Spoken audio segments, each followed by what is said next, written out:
Angle music Kumar Ramesh की प्रस्तुति।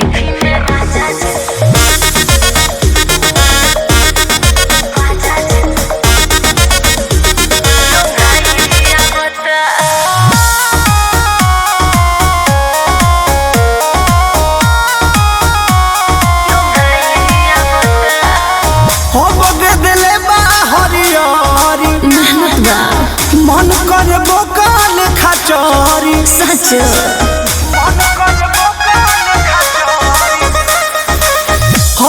दिले हरियारी तो का कहा चाहत मन कर बोकाल खचौरी देखी के धनी हो जा भाई आवता देवी में जीभी न लगाई। काहे रे ऐसे काहे बोलता रे? देवी में जीभी न लगाई राजा जियो भाई आवता लगा ले। देवी में जीभी न लगाई राजा जियो भाई आवता होती ना।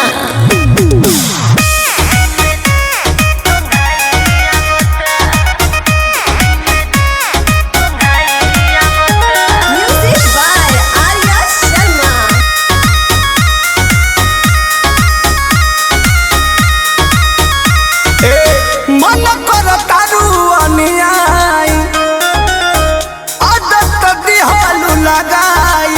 अरे तो छूट जाए जाबो जी तो खेत हमार बोले हो हाले खाद खरी डाले के बा एहो राजकाल है एही से तोहरा मोहाई आवता जी। देवी में जीभी न लगाई हाँ देवी में जीभी न लगाई राजा जी गई बता। देवी में जीभी न लगाई राजा जी गई बता सोइए ना।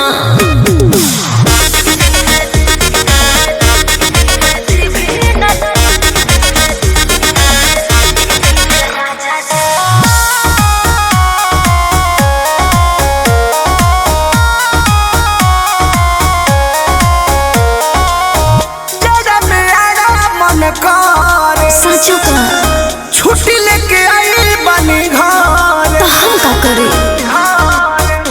ए जी कृष्ण बेदरा दिया परम धबालो लागता कि हमारा के फेरा में डालो धीरे धीरे मोनी अरुबाई आवता तो पानी मारिए देवी में जीभी न लगाई। अरे जाए दो देवी में जीभी न लगाई राजा जियो गई बता। देवी में जीभी न लगाई राजा जियो गई बता। दिले हरियारी तो का कहा चाहत मन कर बोकाल खचौरी देखी के धनी हो जा भाई आवता देवी में जीभी न लगाई। काहे रे ऐसे काहे बोलता रे?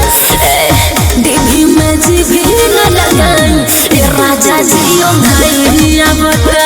लगा ले। देवी में जीभी न लगाई राजा जियो भाई बता होती ना।